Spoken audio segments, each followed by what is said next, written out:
العظيم أعوذ بالله من الشيطان اللعين الرجيم بسم الله الرحمن الرحيم الحمد لله رب العالمين والصلاة والسلام على خير خلقه وخاتم الأنبياء والمرسلين محمد صلى الله عليه وآله وسلم اللهم صل على محمد وآل محمد ولا حول ولا قوة إلا بالله العلي العظيم أعوذ بالله من الشيطان اللعين الرجيم بسم الله الرحمن الرحيم مثل الذين حملوا التوراة ثم لم يحملوها كمثل الحمار يحمل أسفارا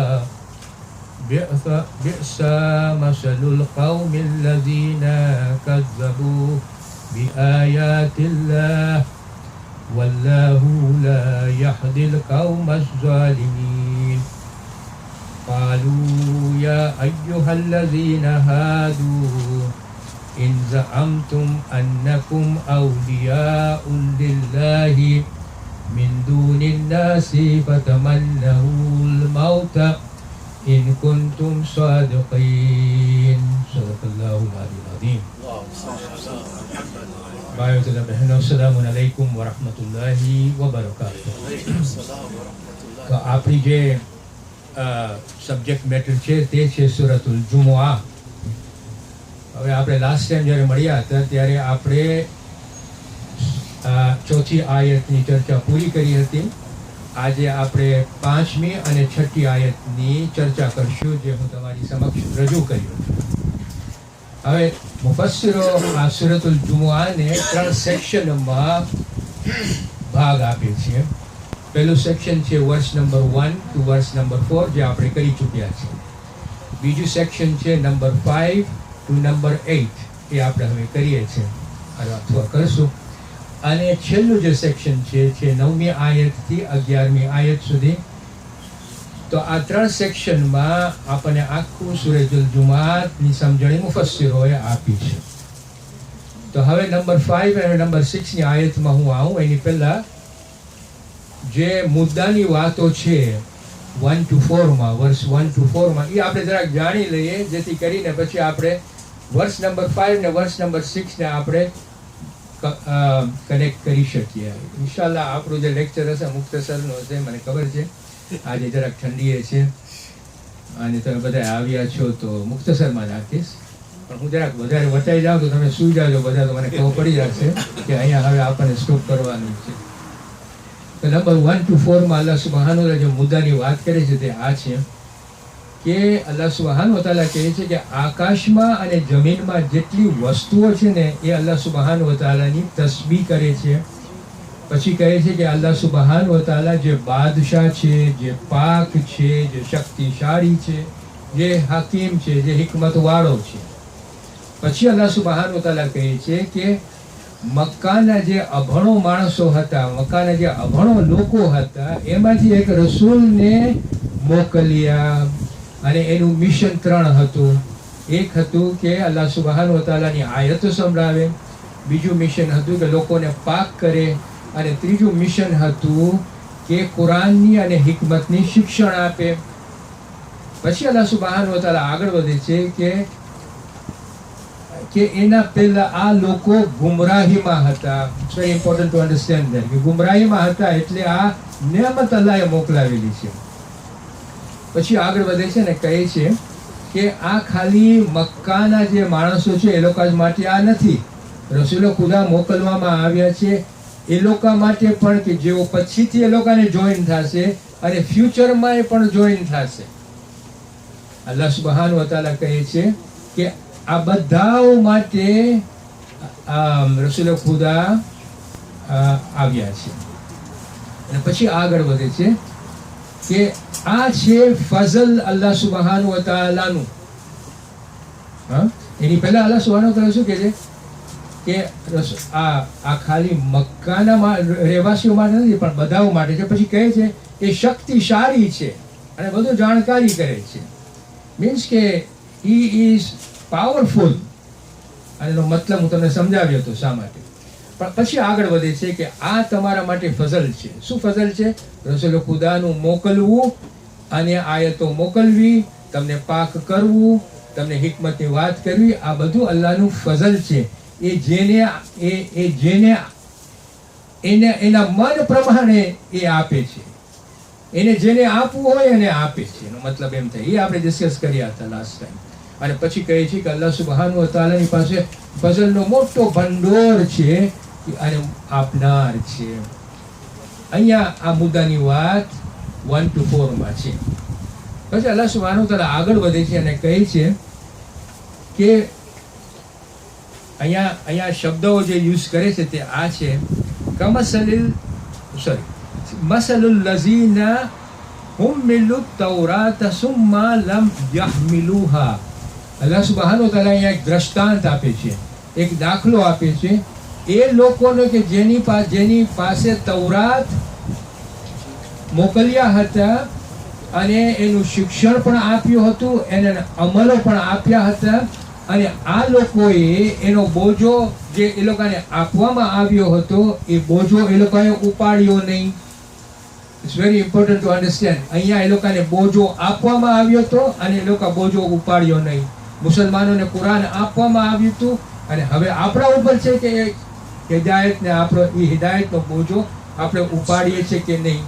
it's very important to understand કે અહીંયા અલ્લાહ સુબ્હાનહુ વ તઆલા જ્યારે કહે કે એ લોકોને બોજો આપવામાં આવ્યો હતો અને બોજો ઉપાડ્યો નહીં, એનો મતલબ શું થાય છે કે એ લોકોને હિદાયત આપવામાં આવી હતી કે જે હિદાયત એ લોકો સારા રસ્તા ઉપર રહે, એના બદલે એ લોકોએ શું કર્યું?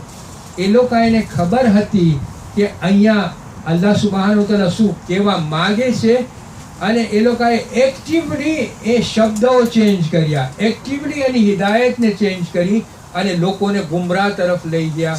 એનો મતલબ આ છે. અલ્લાહ સુબ્હાનહુ વ તઆલા કહે છે કે એ લોકોએ બોજો ઉચક્યો નહીં. અને સૂરે બકરાની 75મી આયતમાં જો અલ્લાહ સુબ્હાનહુ વ તઆલા કેવું સરખી રીતે આપણને સમજાવે છે કે આ યહૂદીઓમાં એક ટોળું છે કે જે લોકોને સમજ પડી હતી કે તૌરાતમાં મેં એ લોકોને હિદાયત કઈ આપી છે, સમજ કર્યા બાદ પણ એ લોકોએ મેસેજ અને અક્ષરો અને શબ્દો બદલાવ્યા અને લોકોને ગુમરાહ કર્યા.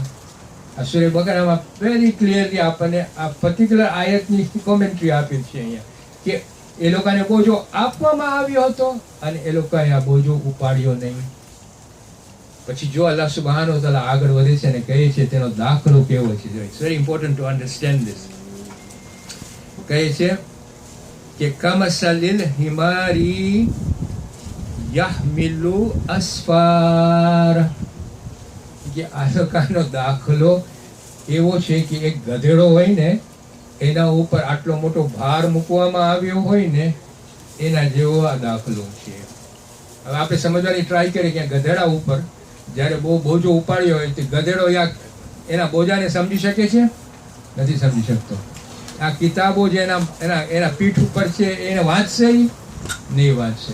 તો એ કહે છે કે આ ગધેડો જે કિતાબો લઈને ફરતો જ હોય છે, એ એક જનરેશનમાંથી બીજા જનરેશનમાંથી ત્રીજા જનરેશન, આ ગધેડો ખાલી કિતાબો લઈને ફરતો જ હોય છે. આ લોકોની હાલત આવી છે જેવી ગધેડાની છે ને, કિતાબો લઈને લોકો બહાર લઈને એ લોકો ફરે છે, પણ એ લોકો એની જે હિકમત છે, એના જે અમલો છે, એના જે શિક્ષણો છે એ વાંચતા નથી. અને જો વાંચ્યા હોય ને તો એ પણ એ લોકોનું માઇન્ડ એટલું કરપ્ટ છે કે એ લોકો આ બધું ચેન્જ કરી નાખ્યા. હવે જો આના પછી અલ્લાહ સુબ્હાનહુ વ તઆલા જો શું કહે છે કે આ કેટલી બુરી વાત છે કે અલ્લાહ સુબ્હાનહુ વ તઆલાની જે હિદાયતો હતી એ હિદાયતોને એ લોકો બદલાવી અને માણસોને એ હિદાયત ઉપરથી કાઢીને બીજા રસ્તે ચલાવી નાખ્યા. અલ્લાહ સુબ્હાનહુ વ તઆલા કહે છે કે આ કેટલી બુરી વાત છે. It's very important to understand here કે દેર ઇઝ અ નેગ્લિજન્સ. આપણે નેગ્લિજન્સને શું કહીએ? બેદરકારી. Very nice. બેદરકારી. આ બેદરકારી is something different from actually understanding something, changing something and then making it difficult or rather putting the whole of the community into a way which is untruthful way. There is a difference between them. આપણે ઘણી વખતે કુરાન વાંચીએ છીએ, કુરાનમાં આપણને ખબર છે કે આ હિદાયત છે, કુરાનમાં ખબર છે કે આપણે આ અમલ કરવાનું છે, યet આપણે બેદરકારીથી આ માનતા ન હોય, પણ આપણે એક્ટિવલી આ શબ્દોને ચેન્જ નથી કરતા. અલ્લાહ સુબ્હાનહુ વ તઆલા, હું ઈમાનદારોની વાત કરું છું, અલ્લાહ સુબ્હાનહુ વ તઆલા કહે છે કે આ માણસો એવા હતા, સમજે છે પછી ચેન્જ કરે છે, કાં તો ખોટું સ્વરૂપ આપે છે. ઓકે, આ લોકોના ઉલમાઓ વધારે કરતા હતા, રાઈટ? એટલે બિચારા ઓલા ઇનોસન્ટ માણસો સાંભળતા હતા અને પછી બેલાઈ જતા હતા અને બધું ફોલો કરતા હતા. એટલે આપણામાં છે કે you know when you hear, જ્યારે દીનનો મામલો હોય ને, દીનનો કોઈ પણ દાવો હોય, કોના પાસેથી પણ મળતો હોય, અપાર્ટ ફ્રોમ માસૂમ, કોઈના પણ પાસેથી મળતો હોય, તો તમારી રિસ્પોન્સિબિલિટી છે, આપણી રિસ્પોન્સિબિલિટી છે કે આપણે એટલીસ્ટ ચેક તો કરીએ, અને જેને આવડતું હોય એની પાસે જઈને એની પાસેથી એની ઓપિનિયન તો લઈએ. તમે તમારી કોશિશ કરો, એમ નહીં કે તમે એક્સેપ્ટ કરો જ્યારે દિનનો દાવો હોય છે ત્યારે, કારણ કે આ તમારી હાલતની વાત છે કે તમારી દુનિયાની હાલત તમારે કેવી કરવી છે અને તમારી આખિરતની હાલત તમારે કેવી છે, બરાબર કે નહીં? તો અહીંયા પછી અલ્લાહ સુબ્હાનહુ વ તઆલા આગળ વધે છે કે જ્યારે આવા લોકો ને પછી અલ્લાહ સુબ્હાનહુ વ તઆલા હિદાયત નથી કરતા અને પ્રોટેક્શન નથી આપતા. હવે અહીંયા જે શબ્દ યુઝ થયો છે ને એ આ છે, લા યહદિલ કૌમસ ઝાલિમીન, કોમ્યુનિટી ઓફ ઓપરેશન્સ. બેઝિકલી એની જ વાત કરે છે. લોકો જ્યારે હિદાયત ઉપરથી તમને કાઢીને બીજા બાજુ નાખી દે, દે આર ઓપ્રેસિંગ યુ. અન્યાયી માણસો છે, ફાસિક માણસો છે. અલ્લાહ સુબ્હાનહુ વ તઆલા એ લોકોની વાત કરે છે. કુરાનમાં જ્યારે આ શબ્દો યુઝ થાય છે ત્યારે એ કોમની વાત કરે છે કે જે ઝાલિમ કોમ છે, કાફિર, ઝાલિમ, ફાસિક, અન્યાયી કોમ. એ લોકોની વાત કરે છે કે એ લોકોને હું હિદાયત નહીં આપું. It's very important to understand કે વાય કુરાનમાં જ્યારે આપણે સૂરતુલ ઇબ્રાહીમ વર્ષ નંબર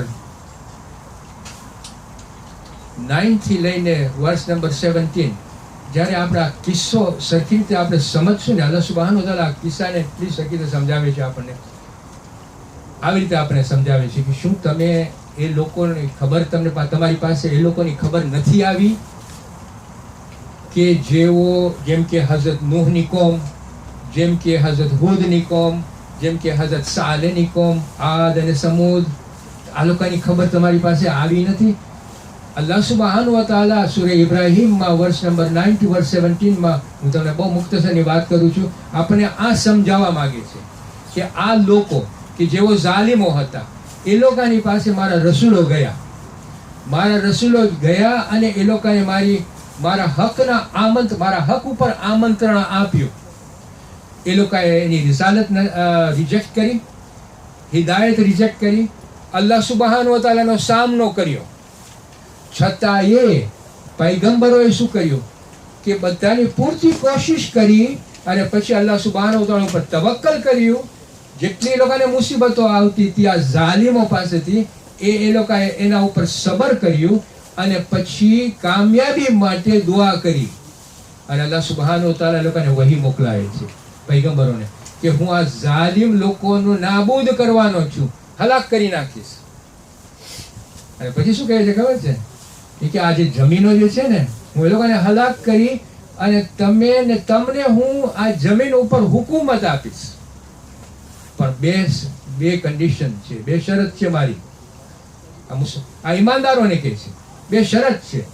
એક કે આ ઈમાનદારો મારા મકામથી ડરતા હોય.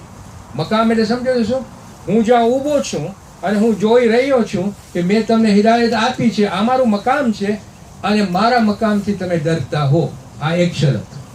બીજી શરત કે મેં તમને જે અઝાબની ચેતવણી આપી છે આખિરત માટે, એનાથી તમે ડરતા હો. આ જો બે તમારી પાસે શરતો તમે ફૂલફિલ કરશો તો હું તમને હુકુમત આપીશ. આમ જ ખાલી આ લોકોને હલાક કરીને તમને ફ્લેટમાં હુકુમત નહીં આપું. અહીંયા એક સબક છે આપણા માટે કે મુસલમાનોને ઘણી વખતે રાજ્ય કેમ નથી મળતું, કારણ કે આ જ બે શરતો ઉપર જો એ લોકો નહીં હોય તો અલ્લાહ સુબહાન વ તઆલા કહે છે વોટ્સ ધ પોઈન્ટ, કે હું આ ઝાલિમોને જે કે મારા ઉપર ઈમાન નહોતા રાખતા એ લોકોને હું કાઢી ને હું તમને નાખું, જે મુસલમાનો તમે કહો છો કે હું ઈમાનદારો છું પણ તમે એવા જ કામ કરતા હો, તો what's the difference between them and you. ભલે તમે મુસલમાનો કહેવાતા હો. તો આજે આપણે જ્યારે એક્ઝામ્પલ લઈએ ને તો આપણને ખબર પડી જાય છે કે મુસલમાનો જ્યારે પોતાની હાલતો સુધારશે નહીં, પોતાના આ શરતો ઉપર લઈ આવશે નહીં, એની અલ્લાહ સુબહાન વ તઆલાની હિદાયતો ઉપર જશે નહીં, ત્યાં સુધી એ લોકોને આ જમીનની હુકુમતનો રાઈટ મળશે નહીં. આ કુરાનની આયત વેરી ક્લિયર છે. પછી આપણે મોટી મોટી રાડો પાડતા હોય કે 56 મુસલમાનોના દેશો અહીંયા છે, આ 56 દેશોમાંથી કેટલા આ બે શરતો પાડે છે? આ સવાલ છે આપણા માટે. અલ્લાહ સુબહાન વ તઆલા હવે આગળ વધે છે. શું કહે છે 6ઠી આયતમાં? અલ્લાહ સુબહાન વ તઆલા કહે છે, શું કહે છે? સલવાત કરો ભાઈ.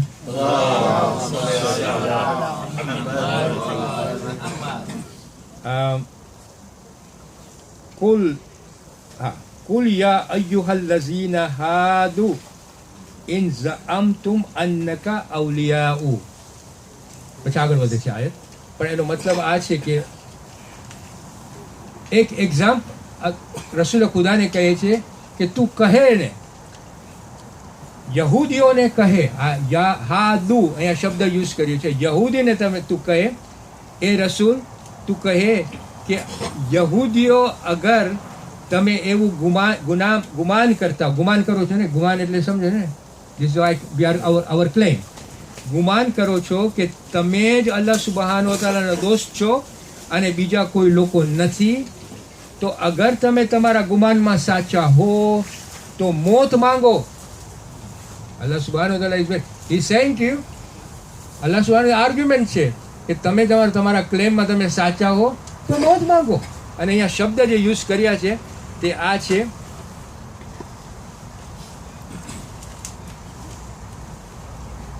ફતમન્નઉલ મૌતા, તમન્ના કરો મોતની જો તમે સાચા હો.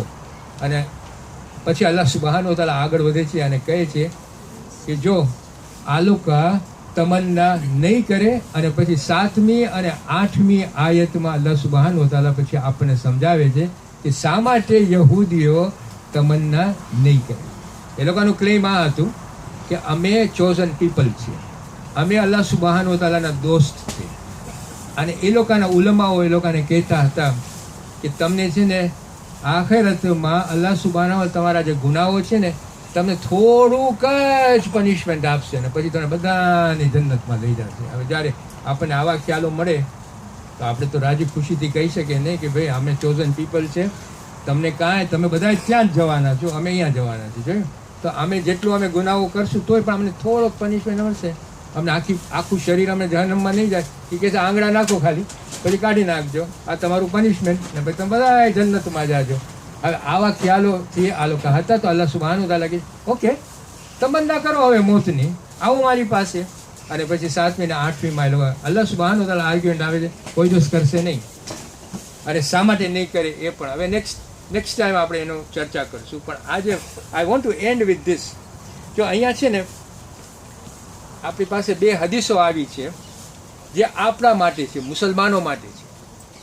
અને બહુ ઇમ્પોર્ટન્ટ વસ્તુ છે કે I am ending like this because we have to really reflect on it. અને તે આ છે, જો પહેલી જે રસૂલ ખુદાની ચેતવણી છે, અને હું આમાંથી શબ્દો તમને વાંચી આપું છું કારણ કે it's very important to understand it. મુસલમાનો ઉપર રસૂલ ખુદા કહે છે મુસલમાનો ઉપર ઘણી મુસીબતો આવશે. ક્યારે આવશે? જ્યારે હકીકી સમજણી દીને ઇસ્લામની, એટલે કે દીને ઇસ્લામની જે હકીકી સમજણી છે તે લોકો પાસેથી નીકળી જશે. મુસલમાનો પાસેથી આ હકીકી સમજણી નીકળી જશે, નંબર 1. અને બીજું કે જે સાચી સમજણી છે ને, આ સાંભળવા જેવી વાત છે, જે સાચી સમજણી છે ને એનું ખોટું રૂપ આપશે. દેટ મીન્સ કે જે સાચી સમજણી છે એ કે આ છે સાચી સમજણી, પણ એનું જે રૂપ છે, સ્વરૂપ જે રૂપ છે, એટલે કે એને એવી રીતે કવર કરશે કે જાણે સાચું છે, જાણે કે સાચું. એટલે ખોટું રૂપને સાચું બનાવશે અને સાચું રૂપને ખોટું રૂપ આપશે. અને સાચું રૂપને ખોટું રૂપ એવી રીતે આપશે ઇલ્યુઝન માટે, આપણા ઇલ્યુઝન માટે, કે આપણે એ ખોટું એ સાચું રૂપને ખોટી રીતે સમજીએ. અલ્લાહ સુબહાનું એટલે રસૂલ ખુદા આપણને કહે છે જ્યારે આ બે વસ્તુ થાય છે ને ત્યારે મુસલમાનો માટે મુસીબતો આવે છે. ત્યારે અસાબો એને પૂછે છે, એને કે યા રસૂલલ્લાહ, કે આ કુરાન જે છે એ લોકોને ખબર હતી આ કુરાન કયામત સુધી રહેવાનું છે, કારણ કે જનરેશન આફ્ટર જનરેશન આ કુરાન પડશે. તો અસાબો પૂછે છે કે આ કુરાન પડતા જ રહેશે જનરેશન આફ્ટર, તોય પણ આ લોકોની હાલત આવી થશે. ત્યારે જો રસૂલ ખુદા શું કહે છે કે તમે નથી સાંભળ્યા, સૂરત જુમાની નથી સાંભળ્યા કે આ લોકોને જે બોજો આપવામાં આવ્યો તો એ લોકો ખોટું સ્વરૂપ આપ્યું, શબ્દો ચેન્જ કરીને, કરપ્ટ કરીને, કે આ તૌરાત છે, અને આ ખોટું સ્વરૂપ આપીને અત્યારે તમે નથી જોતા કે લોકો વાંચતા હોય છે પણ એ લોકો એના ઉપર અમલ નથી કરતા, કારણ કે ખોટું સ્વરૂપ છે. એ કે જ્યારે મુસલમાનો પાસે આ બે વસ્તુ આવશે ત્યારે મુસલમાનો મુસીબતોમાં આવશે. આ પહેલી હદીસ. બીજી હદીસ આવી રીતે છે કે બીજી હદીસોમાંથી આપણને મળે છે એક વખત લોકો પર એવો આવશે કે જ્યારે કુરાનનું કોઈ પણ હકીકી સમજણી નહીં હોય, હકીકી સમજણી, ટ્રુથ, પણ થોડો જ ભાગ હશે એ લોકો પાસે, થોડો જ ભાગ. પછી આગળ વધે છે અને દીને ઇસ્લામ નહીં, પણ એ પણ નહીં હોય દીને ઇસ્લામ, ખાલી એનું નામ હશે. પછી આગળ વધે છે કે જ્યારે મસ્જિદ લોકોથી ભરાયેલી હોય હશે પણ લોકોમાં ઇસ્લામ અને કુરાનની હિદાયત નહીં હોય, અને તે લોકોને ઉલમાઓ સૌથી વધારેમાં વધારે ખરાબ હશે, કારણ કે તેઓમાંથી ફિતનાઓ શરૂ થશે અને લોકોમાં જશે. આ વિચારવા જેવી વસ્તુ છે. આ હદીસ આપણને ક્યારે મળી હતી? જ્યારે when he was alive he was predicting all these things, and it is for us to understand કે આપણે આ સ્ટેટસમાં છે અત્યારે. અને સૂરતુલ જુમુઆ દર નમાઝ જુમામાં આપણે પઢીએ છીએ, આપણો ઇમામ પડતો હોય છે. અને આ આયતો આપણા સમજવા માટે કે જો જેવી હાલત યહૂદીઓની થઈ હતી, જો આપણે કેરફુલ નહીં રહે તો આપણી હાલત પણ આવી જ થશે. અને આ બે હદીસો જે આપણને રસૂલ ખુદા પાસેથી આવી છે. નેક્સ્ટ ટાઈમ જ્યારે આપણે 7મી અને 8મી આયત કરશું તો એમાં અલ્લાહ સુબ્હાનહુ વ તઆલા આપણને સમજાવે છે કે યહૂદીઓ કેમ તમન્ના નહીં કરે, હવે મને મારી નાખ, હું તારી પાસે જલ્દીથી આવું, કારણ કે તું મારો દોસ્ત છો. એ વાત હવે સમજાવશે ઇન્શાઅલ્લાહ નેક્સ્ટ ટાઈમ રાવ. અસ્સલામુ અલૈકુમ વરહમતુલ્લાહિ વબરકાતુહુ.